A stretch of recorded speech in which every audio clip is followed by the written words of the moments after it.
श्री कृष्ण गोविंद हरे मुरारे, हे नाथ नारायण वासुदेवा। श्री कृष्ण गोविंद हरे मुरारे, हे नाथ नारायण वासुदेवा।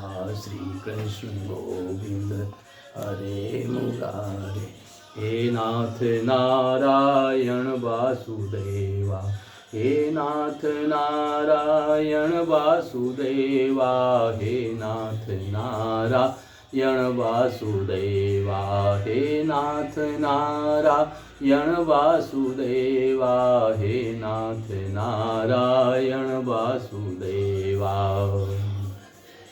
आप सूर्य के 12 नाम हैं, 12 रूप सूर्य के हैं, उनको आप श्रवण कर रहे हैं। आपने 3 नामों को श्रवण किया जो चैत्र, बैसाख और ज्येष्ठ मास में उनके नाम रहते हैं। अब आगे आषाढ़ मास में भगवान सूर्य का नाम वरुण कहलाता है। वरुण के नाम से भगवान सूर्य विख्यात होते हैं। वशिष्ठो हिरण्यो रंभा सहजनस्तथा भूः सुकश्चिन्तमनश्चे शुचिमासं नयत्तमे सूर्यस्यानन्दमारूढै अर्चिमार्ति प्रदावां कालभूतै कामरूपो हिरण्यै सेव्यते मया। यानी आषाढ़ मास में तपने वाले सूर्य का नाम अरुण है, जिसको हम अरुण भी कहते हैं और वरुण भी कहते हैं। अरुण और वरुण दोनों ही नाम हैं। इनके साथ में वशिष्ठ ऋषि विराजमान हैं। सहजन्य नाम के नाग इनके साथ में है, रंभा नाम की अप्सरा इनके साथ में है, और होहु नाम के गंधर्व और सुक नाम के राक्षस और तथा चित्रस्वन नामक यक्ष इनके साथ में रहते हैं। ये रथ पर आरूढ़ हैं, किरणों के जाल से ये समाविष्ट हैं, काल के स्वामी हैं, परम प्रतापी हैं और इच्छानुसार रूप धारण करने वाले भगवान अरुण और वरुण दोनों इनके नाम हैं। इनकी उपासना मैं करता हूँ।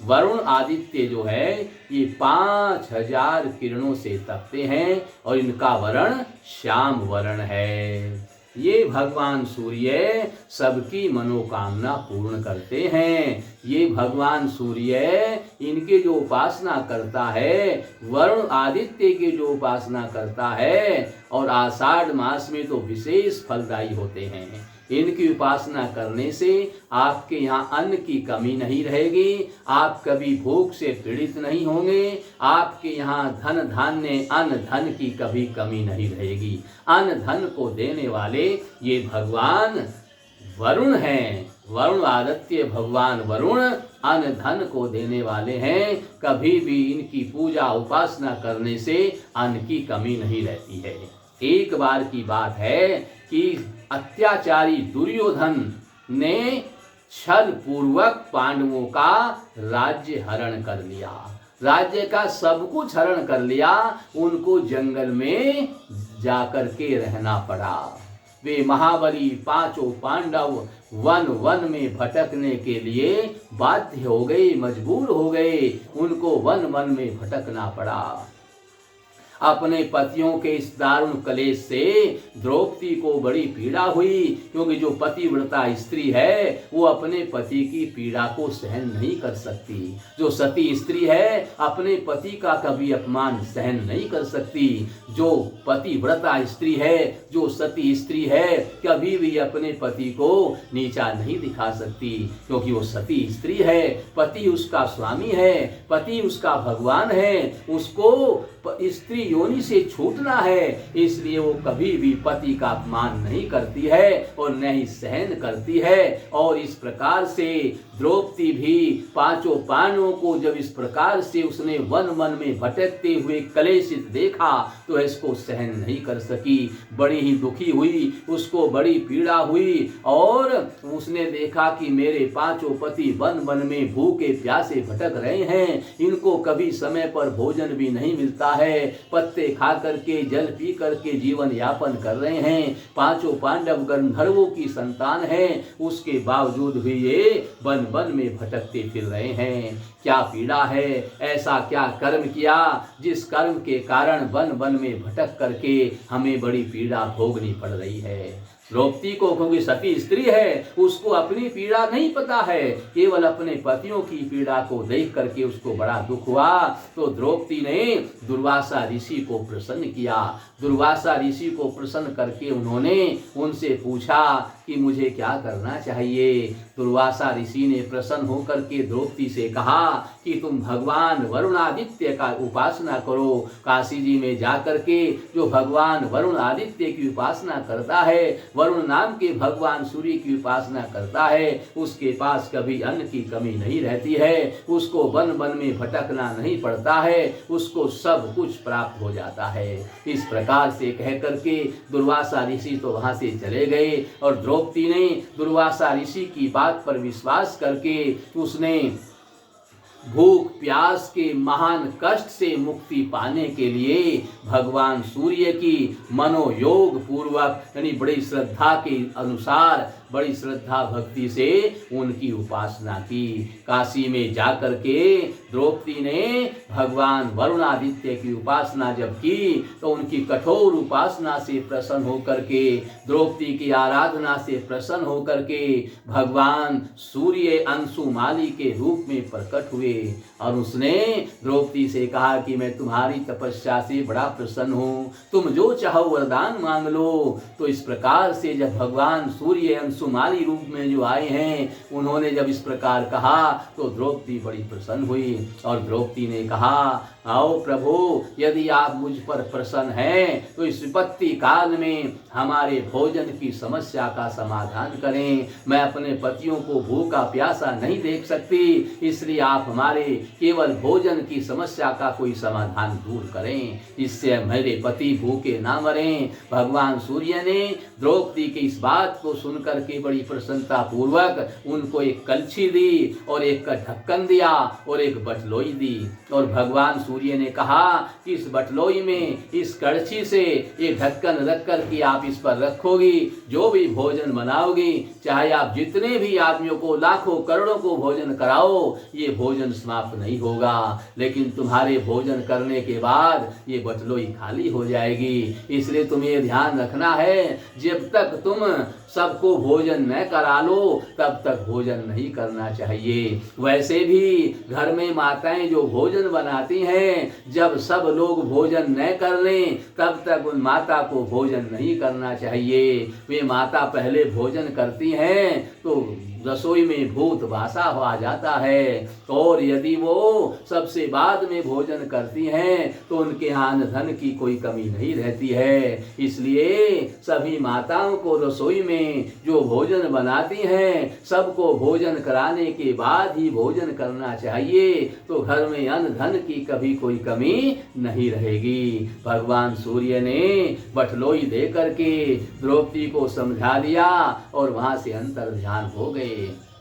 द्रौपदी बड़ी प्रसन्न हुई और प्रसन्न होकर के द्रौपदी ने तब तक कहा उस भोजन से, उस बटलोई में बाहर रोजाना प्रतिदिन भोजन कराती और सब अतिथियों को और भूखे को सबको भोजन कराती और पांचों पांडवों को भोजन कराती, उसके बाद भोजन करती थी। और इस प्रकार से भगवान सूर्य ने द्रौपदी से कहा कि हे द्रौपदी, जो भी व्यक्ति काशी में आकर के मेरे इस काशी में दक्षिण भाग में स्थित इस द्रौपदी आदित्य, क्योंकि सूर्य का नाम द्रौपदी आदित्य पड़ा, दक्षिण भाग में काशी के विराजमान है आज भी, और द्रौपदी आदित्य की जो उपासना करेंगे, इनका दर्शन करेंगे, उनकी भूख पीड़ा नष्ट हो जाएगी, उन्हें भूख से पीड़ित नहीं होना पड़ेगा, उन्हें संपूर्ण जीवन में कभी भी अन्न की कमी नहीं रहेगी। ऐसा भगवान सूर्य ने द्रौपदी को वरदान दिया और बटलोई देकर के अंतर ध्यान हो गए।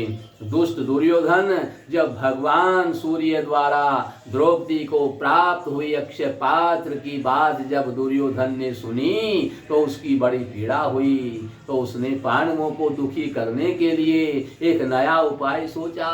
उसने दुर्वासा ऋषि को ही बुलवाया और उनकी बड़ी भारी सेवा की, इतनी सेवा की कि दुर्वासा ऋषि प्रसन्न हो गए गए। और दुर्वासा ऋषि ने प्रसन्न होकर के दुर्योधन से कहा कि मैं तुमसे इतना प्रसन्न हो गया हूँ, तुम्हें जो इच्छा हो वरदान मांग लो। इस प्रकार से जब दुर्वासा जी ने कहा तो दुर्योधन बड़ा प्रसन्न हुआ, क्योंकि वो तो यही चाहता था कि दुर्वासा जी प्रसन्न हो जाएं और मुझे मनवांछित वरदान दे दें। दुर्योधन ने क्या मांगा? दुर्योधन ने कहा, गुरुदेव यदि आप मुझ पर प्रसन्न हैं तो मुझे ऐसा वरदान दीजिए कि आप मेरे पांचों भाई जो पांडव हैं उनके पास भी जाएं, उनको भी सेवा का अवसर दें, और जब द्रौपदी भोजन कर चुकी हो तब आप उनके पास जाएं, जिससे उनको कोई पीड़ा न हो, और अपने 10,000 शिष्यों को भी लेकर के वहां आप मेरे भाई पांचों पांडवों के पास में जाइए। दुर्वासा जी ने तथास्तु कहा और पांचों पांडवों के पास में एक दिन दुर्वासा जी 10,000 शिष्यों को लेकर के पहुंच गए। दुर्योधन को तो पता था कि जब दुर्वासा जी युधिष्ठिर के पास जाएंगे तो युधिष्ठिर जी भोजन के लिए जरूर पूछेंगे और जबरदस्ती भोजन कराना चाहेंगे, और जब द्रौपदी भोजन कर चुकी होगी उनके पास भोजन नहीं होगा तो दुर्वासा जी श्राप दे देंगे और पांचों पांडव नष्ट हो जाएंगे। ऐसी युक्ति दुर्योधन की थी, इसलिए दुर्योधन ने यही वरदान में मांगा था। आज दुर्वासा जी अपने 10,000 शिष्यों को लेकर के जब दुर्योधन के पास में युधिष्ठिर के पास में पहुंचे, युधिष्ठिर ने उनकी बड़ी आओ भगत की और भोजन के लिए उनको बाध्य किया कि आप मेरे यहाँ आए हैं तो भोजन जरूर करके जाएं, क्योंकि युधिष्ठिर को नहीं पता था कि बटलोई में भोजन द्रौपदी कर चुकी है, भोजन कहाँ से आएगा उसको ये ज्ञात नहीं था। इसलिए उन्होंने जबरदस्ती दुर्वासा जी को 10,000 शिष्यों सहित भोजन के लिए वहीं पर रोक लिया। दुर्वासा जी ने निमंत्रण स्वीकार कर लिया और वे सरोवर में स्नान करने के लिए चले गए। बोले मैं 10,000 शिष्यों को लेकर के सरोवर में स्नान करके आऊं, तब तक तुम भोजन की व्यवस्था कर लेना। दुर्वासा जी तो 10,000 शिष्य लेकर के सरोवर में स्नान करने के लिए चले गए। युधिष्ठिर द्रौपदी के पास में पहुंचे। द्रौपदी के पास में जाकर के उन्होंने श्री राम जय जय राम, श्री राम जय जय राम, श्री राम जय जय राम, श्री राम जय जय राम, श्री राम जय जय राम, श्री राम जय जय राम, श्री राम जय जय राम, श्री राम जय जय राम। हरि कीर्तन करते हुए युधिष्ठिर जी द्रौपदी के पास में पहुंचे और कहा, दुर्वासा जी को मैंने निमंत्रण दे दिया है, 10,000 शिष्यों के साथ में भी भोजन करने आएंगे, तुम भोजन की व्यवस्था करो। द्रौपदी ने कहा, मैं तो भोजन कर चुकी हूँ, अब अक्षय पात्र में तो भोजन नहीं है, बटलोई में भोजन कहाँ से आएगा। तो भगवान श्री कृष्ण को पुकारा। तो भगवान श्री कृष्ण जब सच्चे मन से उनको पुकारते हैं तो जरूर दौड़े आते हैं। आज उसने भगवान सूर्य की उपासना की और भगवान सूर्य की इच्छा से आज भगवान श्री कृष्ण दौड़े हुए आए। भगवान सूर्य की उपासना से भगवान श्री कृष्ण भी प्रसन्न होते हैं। वो दौड़े हुए चले आए और कहा, बहन क्या बात है। द्रौपदी ने बताया कि 10,000 शिष्यों के साथ दुर्वासा जी आए हैं, उनको भोजन कराना है और बटलोई में मैं भोजन कर चुकी हूँ। अब मुझे पीड़ा हो रही है कि घर से निमंत्रण दिए हुए अतिथि कैसे भोजन करके जाएंगे। भगवान श्री कृष्ण ने कहा, आप कोई चिंता न करें, और उन्होंने कहा बटलोई को लेकर के आओ। बटलोई में शाख का एक कण लगा हुआ था, उस शाख के कण को भगवान श्री कृष्ण ने पान कर लिया और पाकर के तृप्त हो गए। और जब भगवान तृप्त हो गए तो सारी त्रिलोकी तृप्त हो गई। दुर्वासा ऋषि और उसके 10,000 शिष्यों भी तृप्त हो गए। उनको खट्टी खट्टी डकार आने लगी, अरुचि हो गई, भोजन की बिल्कुल भी इच्छा नहीं है। मन में विचार करने लगे, अगर हमने भोजन कर लिया तो आज प्राण नहीं बचेंगे, बीमार पड़ जाएंगे, और युधिष्ठिर बिना भोजन कराए आने नहीं देगा। इसलिए वे युधिष्ठिर के पास में ही नहीं गए और वहीं से वापस अपने आश्रम में लौट आए। इस प्रकार भगवान वरुणादित्य की उपासना करके द्रौपदी महान संकटों से बच गई और महान संकटों से बच करके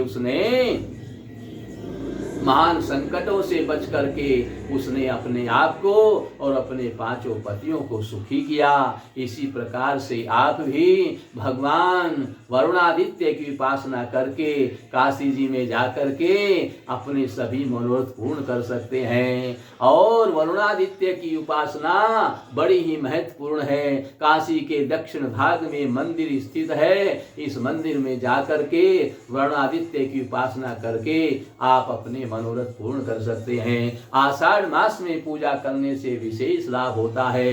इसलिए हमें अपने परिवार में सुख शांति, जैसे द्रौपदी ने अपने परिवार में सुख शांति प्राप्त करने के लिए भगवान वरुणादित्य की उपासना काशी में जाकर के की, उसी प्रकार आप भी अपने परिवार की सुख शांति के लिए, अन्न धन की कमी को पूरा करने के लिए और परिवार में सब प्रकार से सुख और शांति रहे, कोई रोग ना रहे, भगवान वरुणादित्य की उपासना आप काशी में जाकर के करेंगे तो आपके घर में सुख शांति आएगी, आपके मनोरथ पूर्ण होंगे।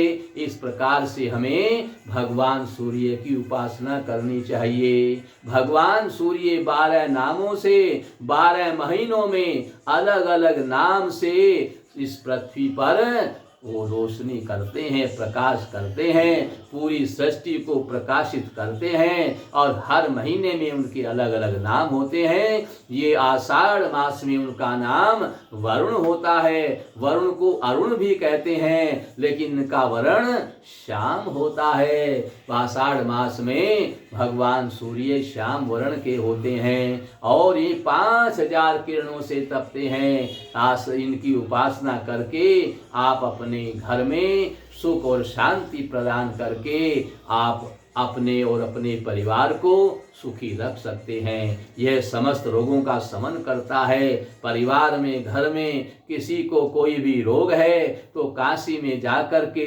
वरुणादित्य की उपासना करके आप रोगों का शमन कर सकते हैं। और अन्न धन की कमी है तो भगवान वरुणादित्य की उपासना आषाढ़ मास में काशी में जाकर करने से आपकी यहाँ अन्न धन की कभी कमी नहीं रहेगी। भगवान वरुणादित्य का आशीर्वाद प्राप्त करके आप अपने मनोरथ पूर्ण करके अपने आप को सुखी रख सकते हैं। क्योंकि संसार में, घर में जब सुख शांति होती है तभी मनुष्य सुखी रहता है। परिवार में कोई सुखी नहीं है, किसी को भी किसी प्रकार की पीड़ा परिवार में है तो फिर आप सुखी नहीं रह सकते। आप हमेशा दुखी रहेंगे, उसके सुखी होने का उपाय सोचते रहेंगे, दर दर की ठोकरें खाते फिरेंगे, कहां कहां नहीं जाना पड़ेगा। इसलिए इन सब झंझटों से बचने के लिए आषाढ़ मास में काशी जी में जाकर के दक्षिण के भूभाग में वरुणादित्य भगवान की उपासना करके आप अपने और अपने परिवार को सुखी रखें। इस प्रकार से करने से आपके सभी मनोरथ पूर्ण होते हैं और वरुणादित्य मानसिक शक्ति को बढ़ा करके आपके शरीर को भी स्वस्थ रखते हैं। इसलिए हमें अपने जीवन में सुख और शांति प्राप्त करने के लिए, भगवत प्राप्ति के लिए भगवान वरुणादित्य की उपासना हमेशा करते रहना चाहिए। हमेशा उपासना करने से आपके मनोरथ तो पूर्ण होंगे ही, घर में सुख और शांति आएगी, समृद्धि आएगी। इसलिए हमें प्रतिदिन भगवान सूर्य को प्रसन्न करने के लिए सूर्य नमस्कार करना चाहिए। सूर्य नमस्कार यानी 12 आसन जो भगवान जो योगाभ्यास करते हैं, योगाभ्यास का अर्थ है सूर्य नमस्कार। भगवान सूर्य की पूजा है। एक्सरसाइज जो आप प्रतिदिन करते हैं ये भगवान की, सूर्य भगवान की पूजा है। इसलिए इससे भी सूर्य भगवान प्रसन्न होते हैं। आपको प्रतिदिन व्यायाम करना चाहिए, एक्सरसाइज करनी चाहिए। एक्सरसाइज करने से आपकी शरीर भी स्वस्थ रहेगा। शरीर स्वस्थ रहेगा तभी आप आसन कर सकते हैं। आप अपने शरीर में ही सब अंग हैं, ये इस उंगली को दबाएंगे, इसमें पृथ्वी, जल, अग्नि, वायु और आकाश सभी इसमें है। पृथ्वी जल अग्नि वायु आकाश को स्थिर करना है। आपके हृदय में जो वात पित्त कफ की वृद्धि हो जाती है, जिस चीज की वृद्धि हो जाती है तभी बीमारियां आने लगती हैं। इसलिए इस उंगली को दबाना है, फिर इसको दबाना है, फिर अंगूठे को दबाना है, फिर मध्यमा को दबाना है, फिर अनामिका को दबाना है। इसको दबाना है यम रम यम वम हम, इस प्रकार से इनके मंत्र हैं। इसको आप जोर से उच्चारण करें, यम।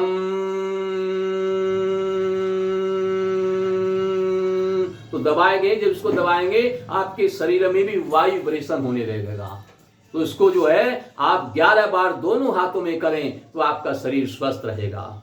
ओ वम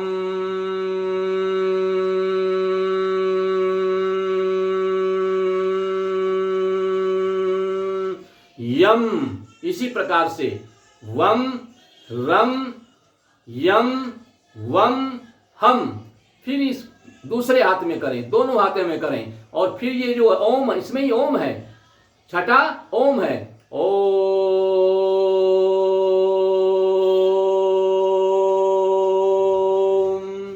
तो आपको हुआ वम रम यम वम हम, यम रम लम वम यम हम। इस प्रकार से इसको दबाए रखना है। और जैसे होगा वम रम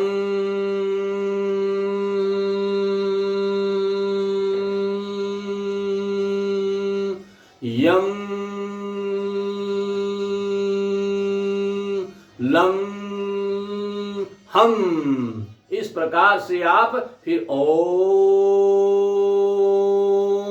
दोनों हाथों में इस प्रकार से दबाएंगे तो आपके शरीर में ऊर्जा आएगी, शरीर में कोई रोग नहीं रहेगा, सब रोगों का शमन होता जाएगा। क्योंकि पृथ्वी जल अग्नि वायु और आकाश जो आपके शरीर में विराजमान है उनको बराबर करना है, वात पित्त और कफ को बराबर करना है, वो सब इसी से हो जाएंगे। शरीर में साधना रखनी है, सवेरे सवेरे स्नान करना है। कई लोग क्या है, नाश्ता करेंगे तब स्नान करेंगे। सूर्य की गर्मी रहती है, समय के अनुसार ही रात्रि में चंद्रमा का प्रभाव रहता है, दिन में सूर्य का प्रभाव शरीर में आना शुरू हो जाता है। आप स्नान करके अगर नाश्ता करके आप स्नान करेंगे तो आपके शरीर में वात पित्त कफ बिगड़ जाएंगे, शरीर में रोग पैदा होने लगेंगे। आजकल की नई पीढ़ी तो नाश्ता करके स्नान करते हैं, उनके साथ साथ में बुजुर्ग लोग भी नाश्ते के बाद स्नान करने लगे हैं। कोई तो शाम को 4 बजे 5 बजे स्नान करते हैं। स्नान खाली पेट होना चाहिए, खाली पेट स्नान करेंगे तो वात पित्त कफ बराबर रहेंगे, शरीर में रोगों का शमन होगा। वात पित्त कफ 3 ही रोग हैं, तीनों की दवाई है हरड़ बहेड़ा आंवला। और इस प्रकार से हम दिनचर्या को सही रखेंगे तो शरीर में रोग नहीं होंगे। दिनचर्या को सही रखने के लिए सवेरे ब्रह्म मुहूर्त में उठना है, ब्रह्म मुहूर्त में स्नान करना है, स्नान के बाद नाश्ता करना है, स्नान से पहले नाश्ता नहीं करना है। भोजन करके आप स्नान करेंगे तो वात पित्त कफ तीनों बिगड़ जाएंगे, शरीर में रोग पैदा होने लगेंगे। इसलिए सबको मैं यही कहता हूं कि आप शरीर को स्वस्थ रखने के लिए अपनी दिनचर्या को सुधारें, समय पर उठें, समय पर स्नान करें, समय पर व्यायाम करें, समय पर भोजन करें, समय पर सोएं और भूख के अनुसार भोजन करें। फास्ट फूड जितने भी हैं सब बड़े हानिकारक हैं, इसलिए घर में बना हुआ शुद्ध भोजन आप करेंगे तो शरीर स्वस्थ रहेगा। इसलिए क्या करना है, सुबह खाली पेट स्नान करना है, उसके बाद भोजन नाश्ता करना है, समय पर सोना, समय पर जगना, ये दिनचर्या बनाए रखना है। घर का बना हुआ भोजन करना है, बाहर का फास्ट फूड नहीं खाना है। शरीर स्वस्थ रहेगा, शरीर स्वस्थ रहेगा करेगा तो आपको भगवान की आराधना में आनंद आएगा और आपके संसार के जो आजीविका के कार्य हैं उनको करने में भी आनंद आएगा। इसलिए आपको ध्यान पूर्वक दिनचर्या को ठीक रखना है। बोलियो आदित्य वरुणादित्य भगवान सूर्य की जय।